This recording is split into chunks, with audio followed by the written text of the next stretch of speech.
جب بادشاہ کی سلطنت فقیر کے ایک جملے سے ہار گئی۔ یہ واقعہ اس وقت کا ہے جب دلی پر سلطان غیاث الدین تغلق کی حکومت تھی۔ وہ ایک سخت مزاج اور اپنی طاقت پر غرور کرنے والا بادشاہ تھا۔ اس نے دلی کے پاس ایک نیا شہر تغلق آباد بسانے کا فیصلہ کیا۔ ٹکر کی شروعات، 2 تعمیریں۔ ایک ہی وقت میں دلی میں 2 بڑی تعمیروں کے کام چل رہے تھے۔ سلطان کا قلعہ۔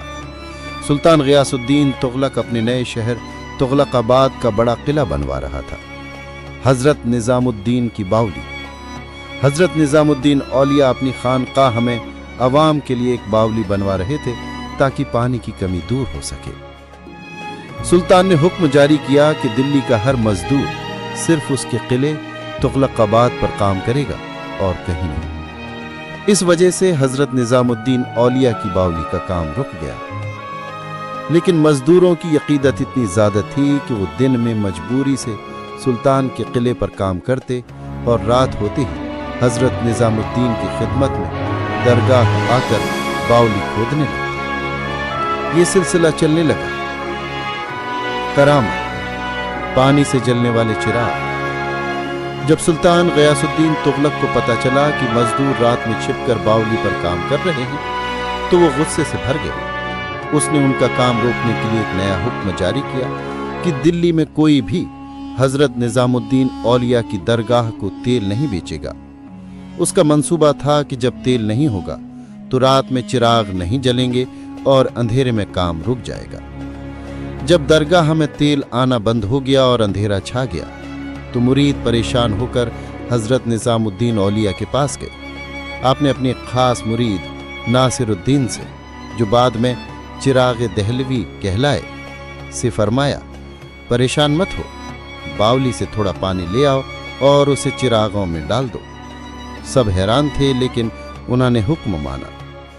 جیسے ہی پانی چراغوں میں ڈال کر باتی جلائی گئی، وہ چراغ تیل سے بھی زیادہ تیزی اور روشنی کے ساتھ جلنے لگے۔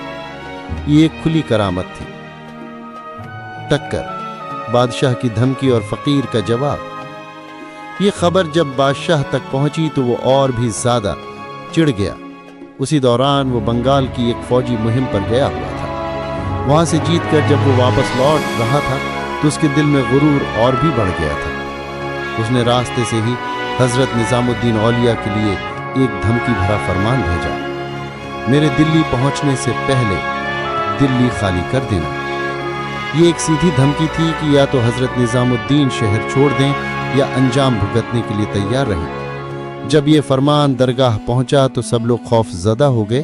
انہوں نے حضرت نظام الدین اولیاء سے درخواست کی، حضور ہمیں کہیں اور چلے جانا چاہیے، بادشاہ غصے میں ہیں اور اس کی فوج بہت بڑی ہے۔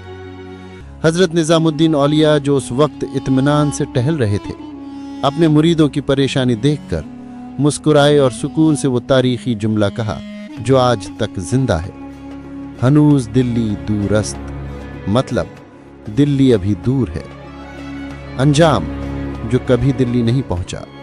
مرید سمجھ نہیں پائے لیکن ان کا دل اپنے مرشد کے اس جملے سے شانت ہو گیا۔ ادھر سلطان غیاث الدین تغلق کا قافلہ دلی کے پاس افغان پور گاؤں تک پہنچ چکا تھا۔ اس کے بیٹے محمد بن تغلق نے اپنے باپ کے سواگت کے لیے ایک بڑا اور شاندار لکڑی کا محل بنوایا تھا۔ سلطان نے وہاں آرام کرنے کا فیصلہ کیا۔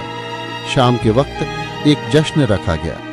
جب سلطان محل کے اندر تھا تو اچانک ہاتھیوں کی پریڈ کے دوران زمین میں عجیب سی تھر تھراہٹ ہوئی اور وہ پورا کا پورا لکڑی کا محل سلطان کے اوپر ہی گر گیا۔ غیاث الدین تغلق اسی محل کے نیچے دب کر مر گیا۔ وہ بادشاہ جس نے ایک فقیر کو دلی چھوڑنے کا حکم دیا تھا، وہ خود کبھی دلی پہنچ ہی نہیں پایا۔ محبوب الہی کا کہا ہوا ایک جملہ سچ ہو چکا تھا، اس کے لیے دلی واقعی بہت دور تھی۔ یہ واقعہ روحانی طاقت کی دنیاوی سلطنت پر جیت کی سب سے بڑی مثال ہے۔